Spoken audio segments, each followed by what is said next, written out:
Sa isang liblib na baryo sa Capiz, may isang bahay na kahit sikat ang araw ay iniiwasan ng mga tao. Dahil ayon sa mga matatanda, doon nakatira ang babaeng minsang niloko ng pag-ibig at naging pinakamabangis na aswang sa kanilang lugar. Paano kung ang babaeng nakilala mo kagabi ay makita mong lumilipad sa dilim kinabukasan, habang isa na namang binata ang natatagpuang patay? Ito ang nakakatakot na kwento ni Elena ng Capiz. Noong unang panahon sa isang baryo sa Capiz, may isang dalagang nagngangalang Elena. Kilala siya sa kanilang lugar dahil sa kanyang kagandahan at kabaitan. Marami ang humahanga sa kanya, ngunit mas pinili niyang tuparin ang kanyang mga pangarap kaysa maghanap ng pag-ibig. Nang magdalaga siya, lumuwas siya sa Maynila upang magtrabaho. Habang nagtatrabaho sa lungsod, nakilala niya ang isang lalaking nagngangalang Marco. Mabait ito sa simula, mapagmahal, at laging ipinaparamdam kay Elena na espesyal siya. Hindi nagtagal, nahulog ang loob niya rito. Pinagkatiwalaan niya ang lalaki ng buong buo. Ngunit isang gabi, nabasag ang lahat. Nakita niya si Marco na may kasamang ibang babae. At doon niya nalaman ang katotohanan. May pamilya na pala ito. Matagal na siyang niloloko. Ginamit lamang siya para sa pera at pansariling interes. Parang pinagsakluban ng langit at lupa si Elena. Hindi niya matanggap ang lahat. Unti-unti siyang naging malungkutin. At tila nawalan ng gana sa buhay. Nang tuluyan siyang magkasakit dahil sa matinding dalamhati, nagpasya siyang bumalik sa Capiz. Pag-uwi niya, napansin agad ng mga taga-baryo ang malaking pagbabago. Payat siya. Maputla. At tila may madilim na aninong nakadikit sa kanyang pagkatao. Ilang araw lamang ang lumipas, namatay ang kanyang lola.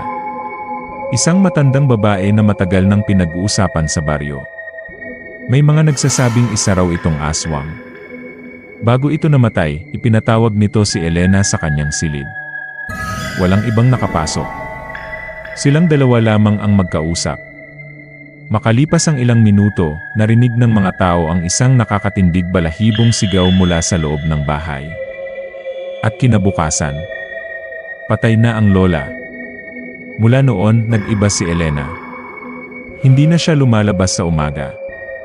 Palaging nakasara ang kanilang bahay. At tuwing gabi, may naririnig ang mga kapitbahay na kaluskos sa bubong. Parang may malaking nilalang na gumagapang sa dilim. Pagkatapos ng isang linggo, natagpuan ang unang bangkay. Isang binatang mangingisda. Wala itong sugat. Ngunit kulay abo ang balat at tila walang natitirang dugo sa katawan. Hindi nagtagal, sunod-sunod na binata ang natagpuang patay. Lahat walang dugo. At lahat ay huling nakitang dumaan malapit sa bahay ni Elena. Nagsimulang magtakipan ng mga bintana ang mga tao tuwing gabi. Naglagay sila ng bawang sa mga pintuan. Ngunit hindi pa rin tumigil ang mga pagkamatay. Isang gabi, 3 binata ang nagpasyang alamin ang katotohanan. Nagtago sila malapit sa bahay ni Elena. Bandang hating gabi, may nakita silang gumalaw sa isang bintana. Dahan-dahang bumukas ito. At lumabas si Elena. Ngunit hindi na siya mukhang tao. Namumula ang kanyang mga mata. Humaba ang kanyang dila. At sa kanilang matinding takot, nakita nilang unti-unting humiwalay ang itaas na bahagi ng kanyang katawan mula sa kanyang baywang. Kasama ang nakalaylay na mga lamang loob. Napatakbo sa takot ang mga binata. Ngunit isa sa kanila ang nadapa. Narinig ng dalawa ang kanyang nakakakilabot na sigaw. At kinabukasan, natagpuan siyang patay sa gitna ng gubat. Mula noon, kumalat ang alamat ni Elena sa mga karatig baryo.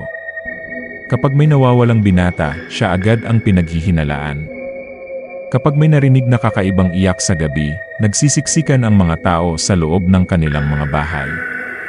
Lumipas ang mga buwan. Patuloy ang mga misteryosong pagkamatay. At tila lalo pang lumalakas ang nilalang na dating si Elena. Isang gabi ng kabilugan ng buwan, may isang matandang albularyo na dumating sa baryo.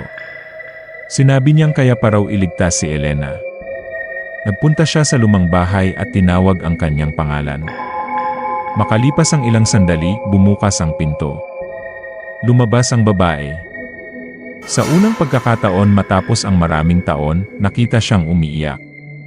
Parang bumalik sandali ang dating Elena. Ngunit bigla siyang napasigaw. Namula ang kanyang mga mata.